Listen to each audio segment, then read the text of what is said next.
Well, a little bit of hammering. That drum came off. It is a brand new drum, so he did put brand new drums and shoes in it, but he left old slave cylinders in, both with, or sorry, at least one with broken off bleeders. It just doesn't make much sense, but we'll get this thing straightened out. Looks like it's has a couple assembly issues too, but looks like a few new springs here anyway. The hardware kits for these are super cheap, so I'll probably end up, when I take this part apart to change this parking brake cable here, you see there is where it comes into the backing plate. I'll probably go ahead and just put a new hardware kit in there as well. Some of those springs look a little haggard. So the other side,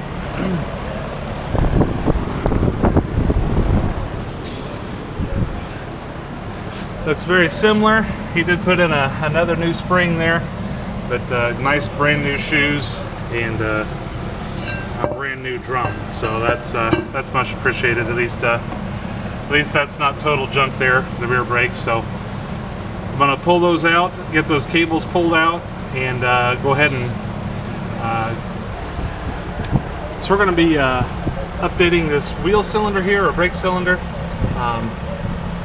This one looks like it has been replaced before. This is not a GM part. Looks like it's a Chinesian part. The other side still had the original GM part on it.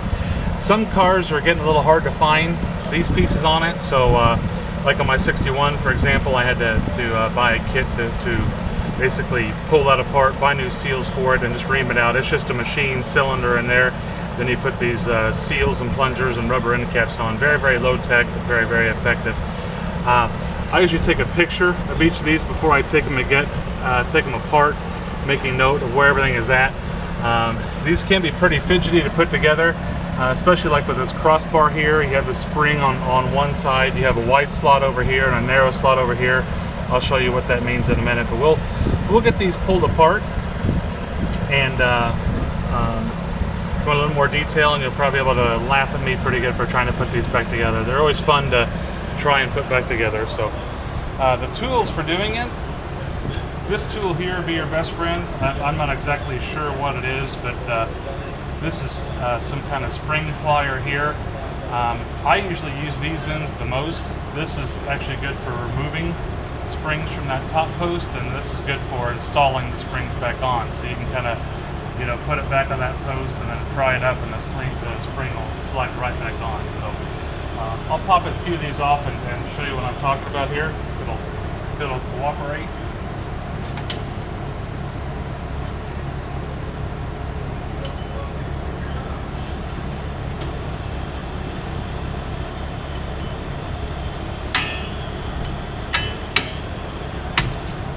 That.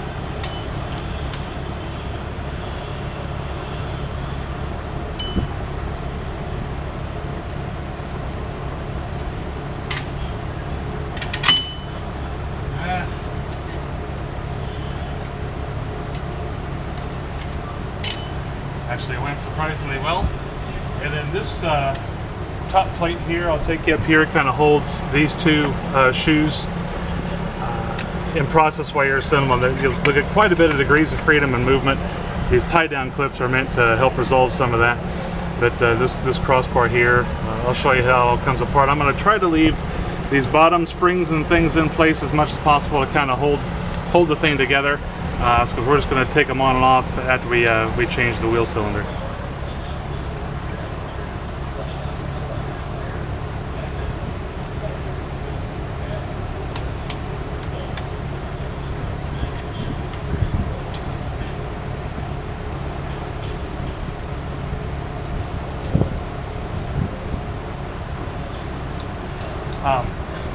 On these little keepers here, sometimes these tools work good. It's a little tight area for those, so basically I just use a vice grip, these needle dip vice grips to go in there and pop these off.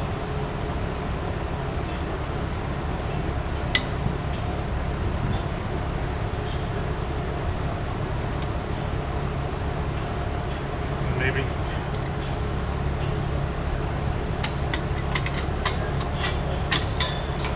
Got it.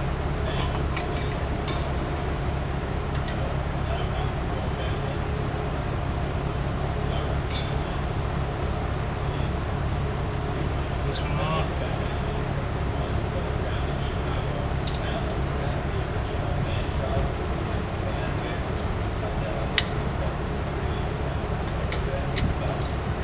Got it.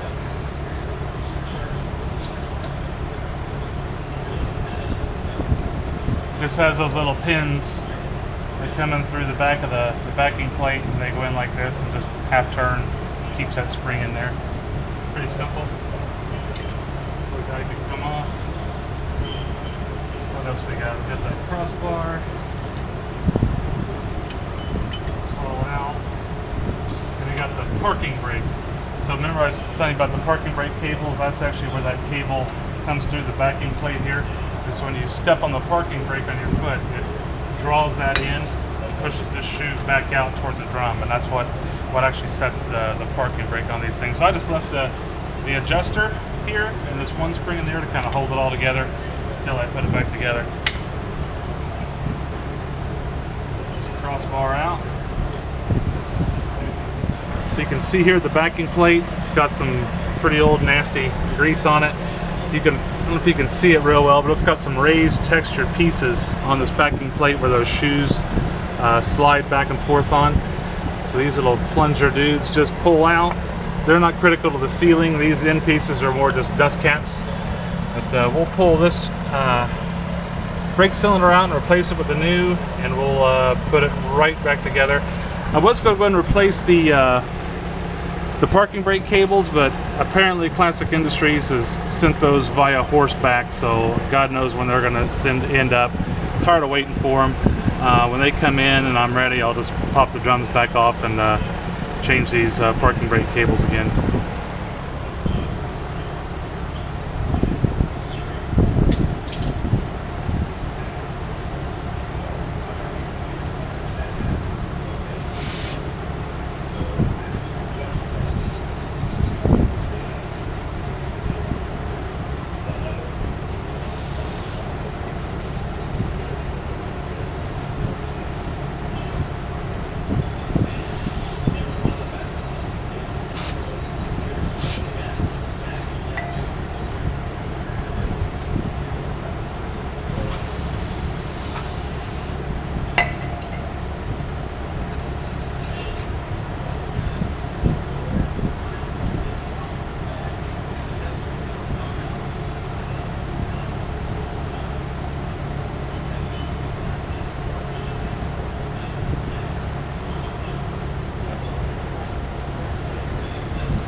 Doesn't take much grease on these, not too much at all.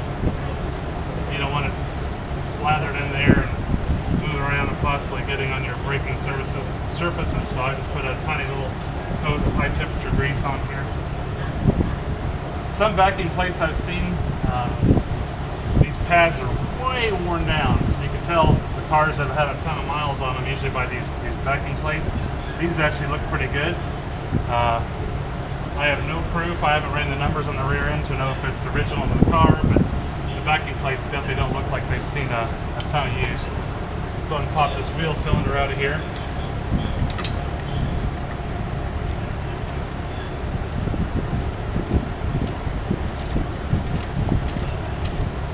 Two little 3/8 bolts hold these on. Some of them, like G-bodies for example, have these really terrible clips that seem to trip me up for a day or two to be able to get those things out. I like the F-bodies here with their simple little bolt-in wheel cylinders.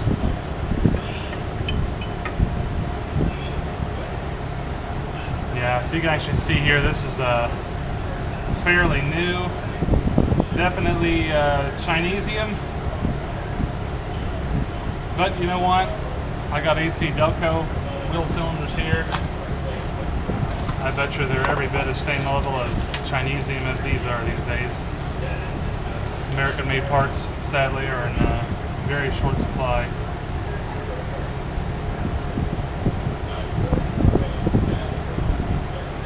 Velcro one looks like has a number stamped on here that one doesn't have. But they look to be pretty identical, same casting lines and everything, so I'm betting they come from the same piece. No, it looks like not. It looks like the AC duct ones are a little smaller diameter anyway, and different seals. So anyway, we'll put them on. That way at least the wheel cylinders are matched from side to side. The other side still had the original GM wheel cylinders on it. They were old and crusty. Seals were rock hard, but still apparently functioning. No leaks evident here or anything. So up a little bit. You want the bleeders to go up, obviously. You want the bleeders to be the highest point on the cylinders.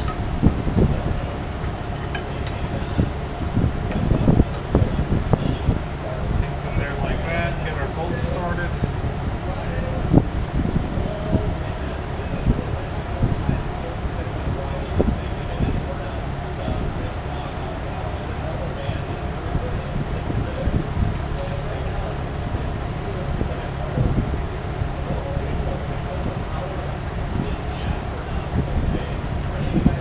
Still haven't decided what I'm going to do about these wheel wells yet.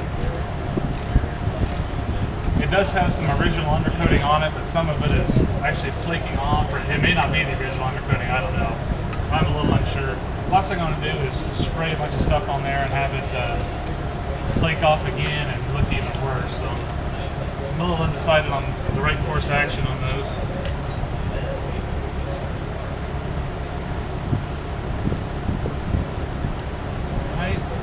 Got the wheel cylinders in.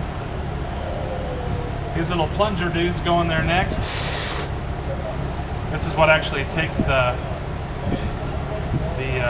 pistons from inside the wheel cylinder there and pushes out on the brake drums. So get these, go ahead and set in there.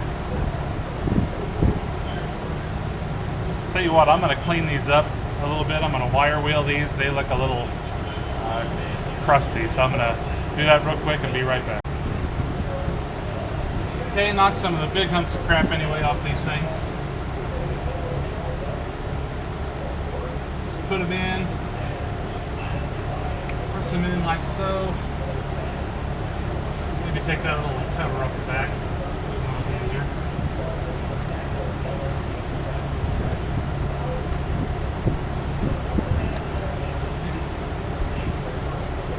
These appear to be seated in there.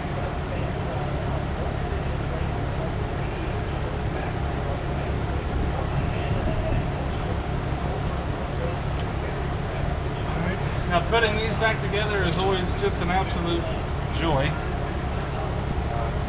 Some sarcasm there. So the first thing I usually do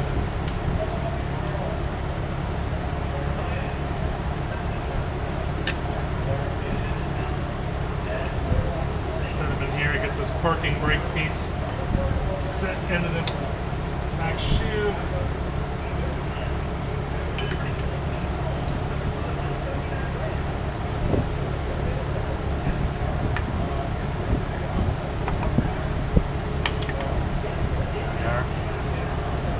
So here I got the parking brake piece in there. I got those plungers have grooves that line up in there. And right now it's just hanging by basically this top thing here.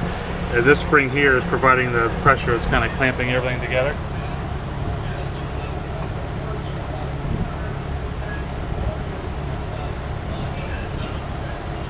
From there, I grab the adjuster.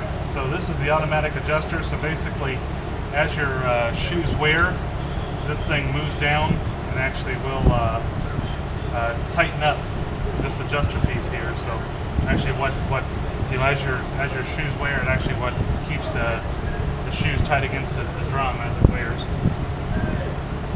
Has a little spring that goes on here. It has the spring pocket that kind of ties it all together.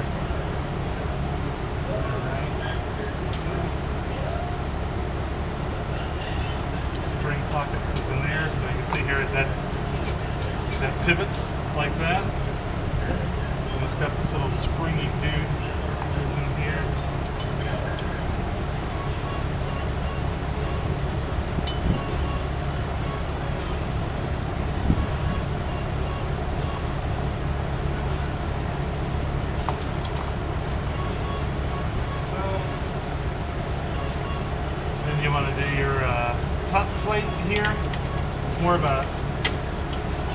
stuff in? Oh, of course. Great. Great.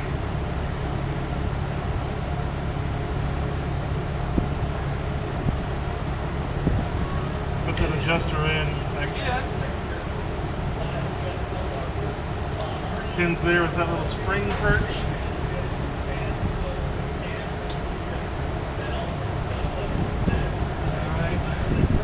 Thing I do is, I don't know what the right name is for this, but this goes up against here.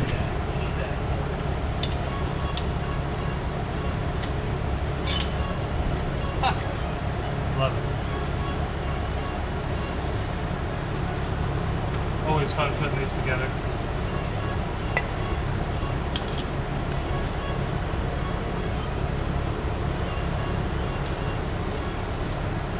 Well, I maybe got ahead of myself. Let's do this a different order. Let's go ahead and put in this crossbar. This crossbar goes into place. It has a spring on one side, and this thick piece, you can see here it's got a thin piece and a thick piece. And the thick piece is over here with the drum that has the parking brake and the shoe on it, so that has to go across the parking brake ball on the shoe.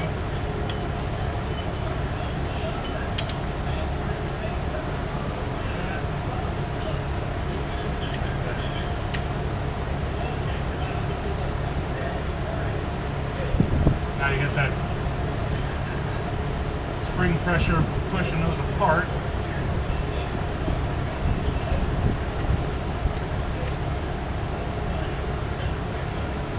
So that's in place. So like now let's go ahead and set some of these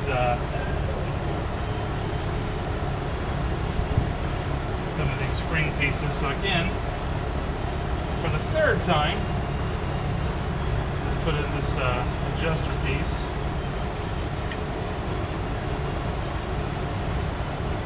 You can tell it's all very fidgety. There's probably 18 different ways to do it correctly, but yeah, that's just the way I've always kind of done it.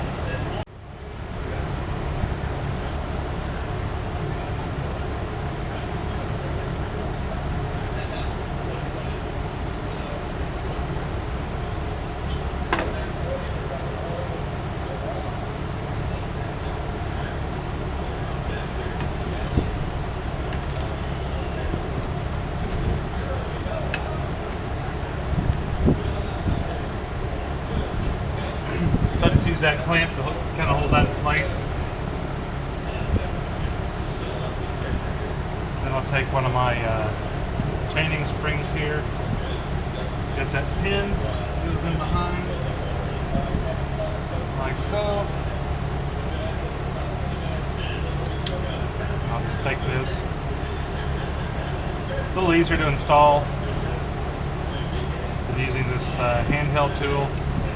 Some of these like this, there's just not a whole lot of room in there to get that in there, so you can maneuver this a little more easy. Spring over it there. Then you're going to hold that pin from behind.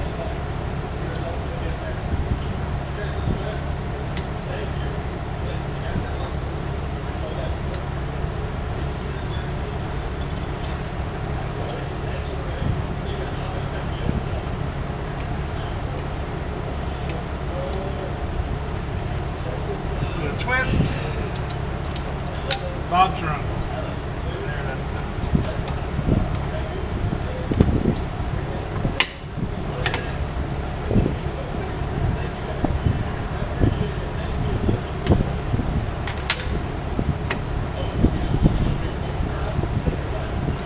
So before we get it to a point where we can't get these spread apart here, we want to get our crossbar put in place. And again, that wide side, you want that over here on the side of the parking brake.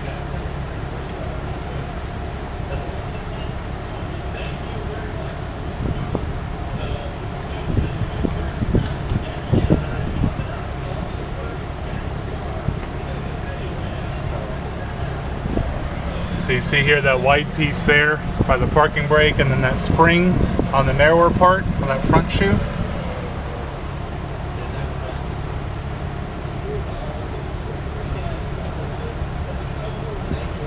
Now for the 18th time, let's install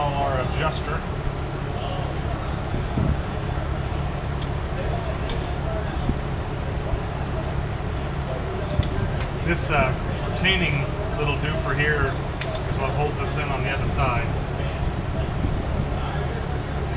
Let's go ahead and see if we can.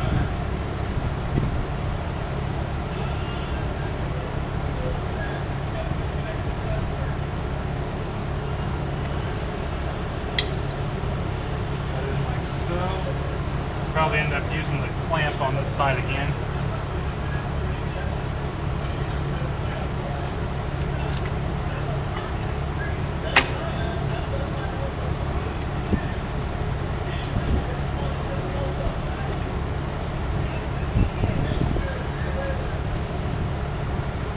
Use our vice grips.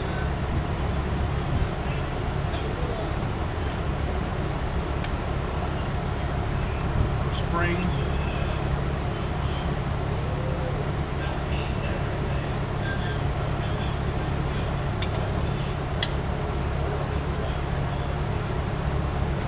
There we go.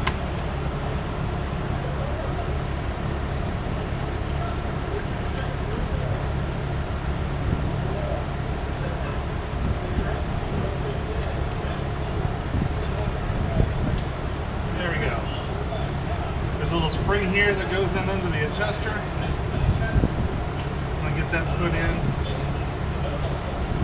sooner rather than later. That's pretty good. Next thing I'm going to do is make sure we have this plate here that holds those drums in place. This crossbar here goes in between this pin up here and this adjuster. So if you put your thumb in here on the bottom of the adjuster and compress that spring, pretty easily get that to go back over that pin. Then you want to make, I push that all back, we want to make room for these two springs that we're going to put in there. The next we're going to put on is this blue spring. And remember, this tool here I said was your best friend. We're going to be using this end, so this is going to go in over that top up here, and we're going to feed it under the spring, and then we're just going to pry that spring in place.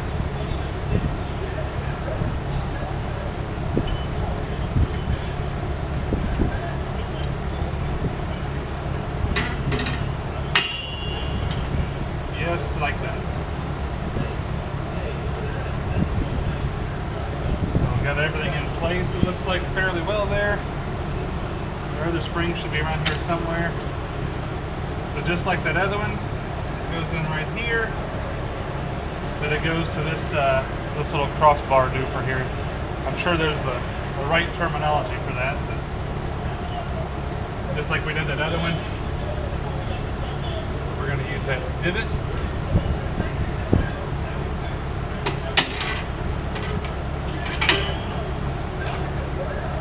There we go.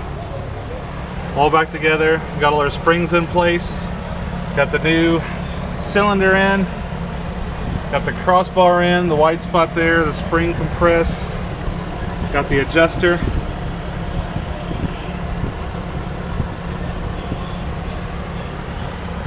Everything looks pretty good.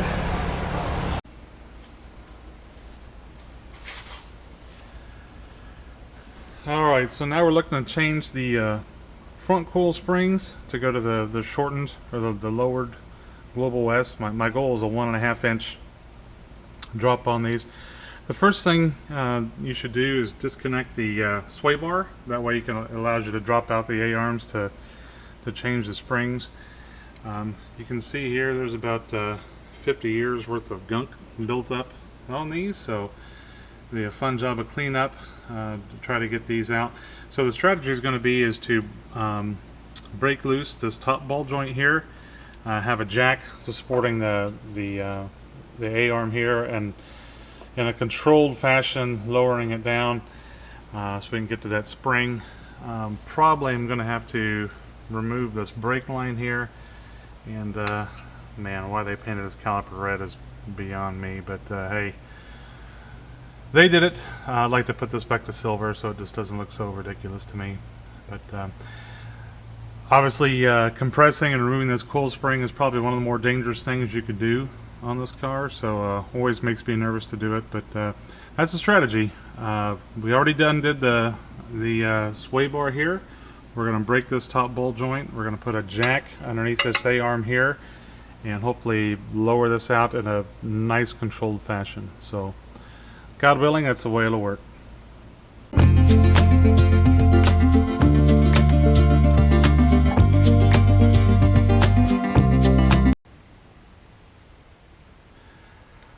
So what I did here is I just knocked the crud off of this top bolt here. I'm going to go ahead and undo the brake line. I think when this A-arm drops, it'll put a very, very high undue strain on that brake line, and the brake lines do actually bleed. One thing on this car, it appears to be in pretty good shape before I got it, so I'm going to undo that brake line, and I'm going to use a pickle fork, which is what I call this thing. I'm not sure if it's actually called a pickle fork or not, but basically you stick it in here between the joint and the arm, beat the heck out of it. Try not to tear up your ball joint boots as much as you can. These are the original ball joints of the car. That's why they have these rivets in there like that. And separate these things, and then I'm going to drop the arm out and work on getting that. Then work on getting the shock out of there, and then I can compress that spring and pull it out.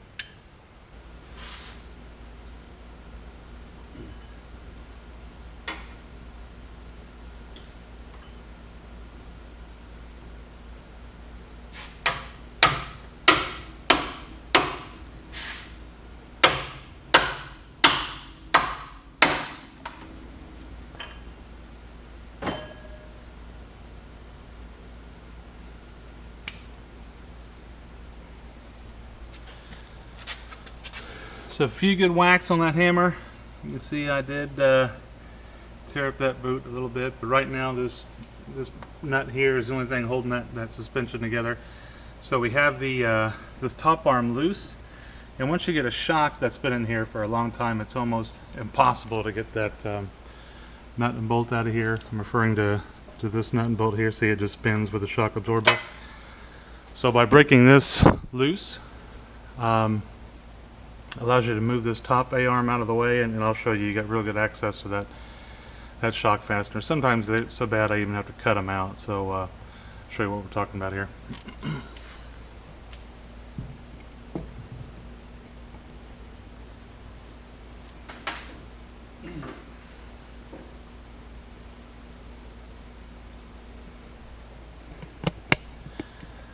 Alright, so breaking that bolt joint loose, you now have easy access to this top of the shock bolt here. Looks like it was a little loose in there. You can see some of the nasties that have been building up in here.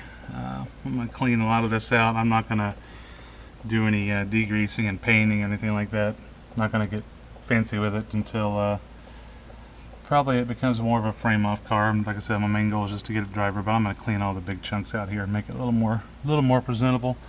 You can see here that brake hose, that would have definitely yanked that thing right out of place, especially when I lower this A-arm here in a second. You'll see what I'm talking about. This A-arm will drop way down and the spring will come out and be a lot closer to being able to be removed.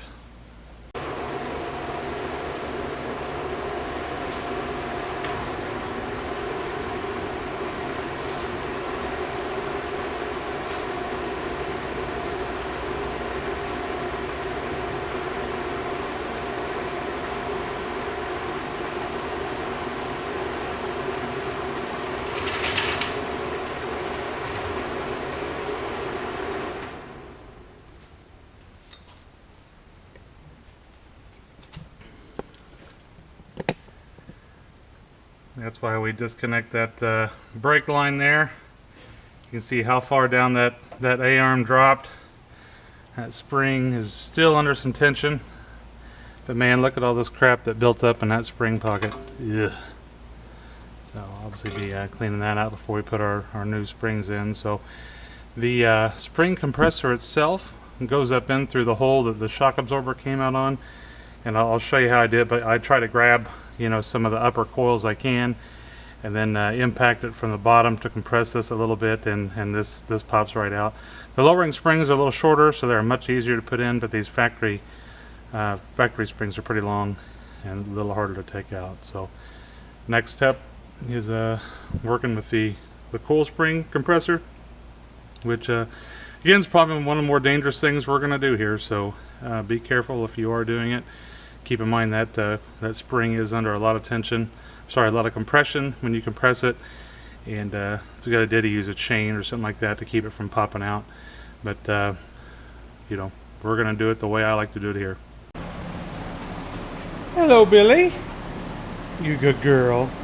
Yes, good girl. This is the coil spring compressor that I used. This end goes up and inside the coil spring. This goes through the coil spring here. When you tighten all that, it compresses that coil spring. So I'm going to basically put it right up the same hole that we put the shock in, and we're going to compress the spring and get it pulled out.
That was eventful. It looks like I need to find myself a new bump stop for this side. No big deal. You can see the debris looks like that had built up in the spring pocket. Now it's important to note on these that the springs on these F bodies. Oh, what the hell is this crap? Unreal. The springs on these F bodies, there's like you see there's like a coil. Here. The coil will fit in here, and the wound bottom coil will go in here, and then the flat side actually goes up top into the pocket on the frame. So the bottom, you actually see the coil springs you buy will have like a bottom coil that'll sit in there, and it kind of indexes itself based on that bottom coil going there. So here's the two springs. This is obviously the factory coil spring here on the front. You can see it is considerably shorter. I would guess it's probably 3 or 4 inches shorter. That doesn't necessarily mean it's a 3 to 4 inch drop. These coils are a lot larger, so it'll have a much stiffer spring rate once the arm makes contact here. So with this much being shorter, it'll be pretty easy to install, I'm betting. This is the old shock that came out of it. This is the new Monroe Chinesium shock that came out of it. No real identifying marks that I can see left on these. Hard telling if they're original or not. They're definitely past their sell-by date, but regardless, these are going back on. So I hope this works. I hope this doesn't drop the front end too much, but got the car part now, so we are definitely going to find out.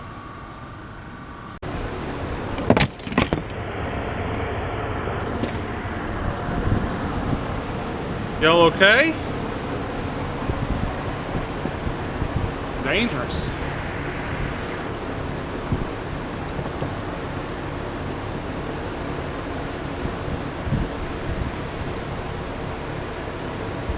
we have the jack under the A-arm here just to be able to bring it back up to help seat the spring. That's what I was talking about, that bottom coil. It actually goes in this little divot right here on the A-arm.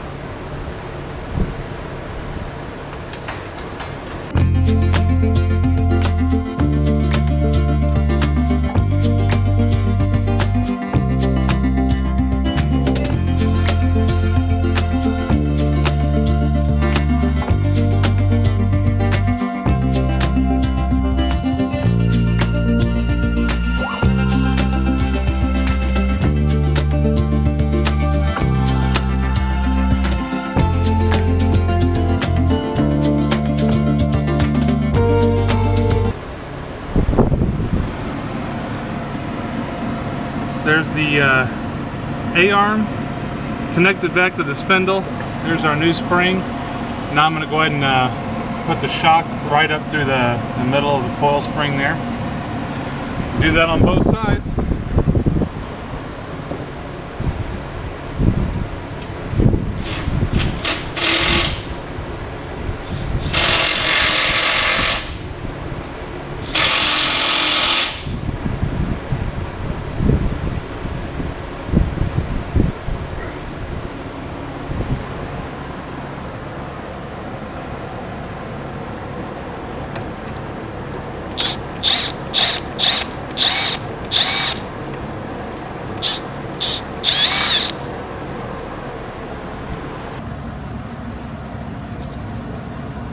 So the shock bolt wants to just spin until it gets tight on those rubber bushings, so I'm just snugging up here with a crow's foot, and I'm grabbing the top of that just with a 1/4 inch wrench.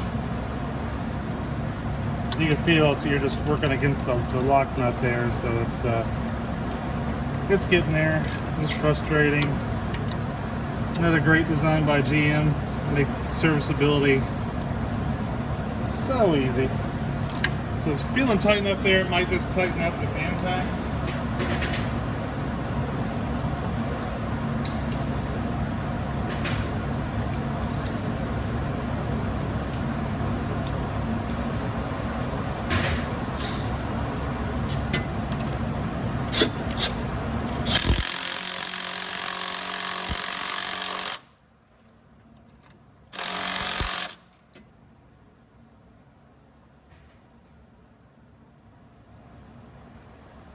And there we go.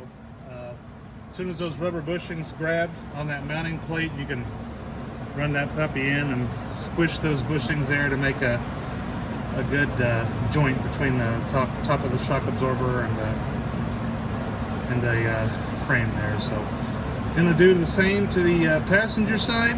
Won't make y'all watch that, but hopefully have it on the ground here soon, and so we can get to a before and after.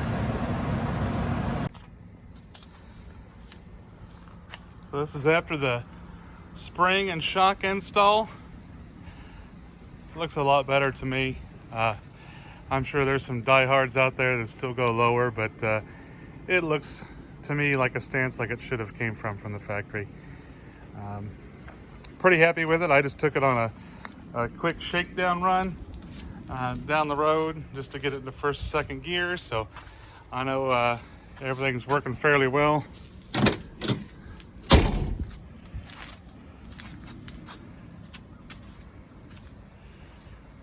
So overall, much better. Pretty happy with it. Pretty happy with the look. For next episode, I think we're going to, I don't know what we're going to do yet. I'll make up something clever enough to do, I guess. But pretty happy with the lowering.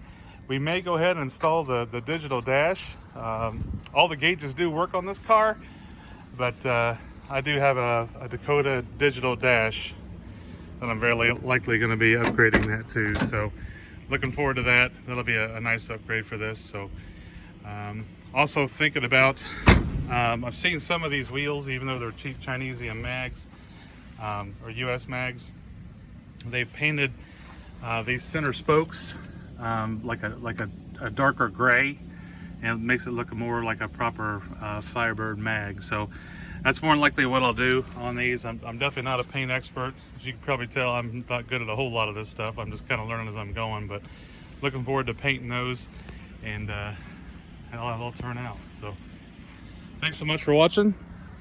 Please like, share, and subscribe. Till next time.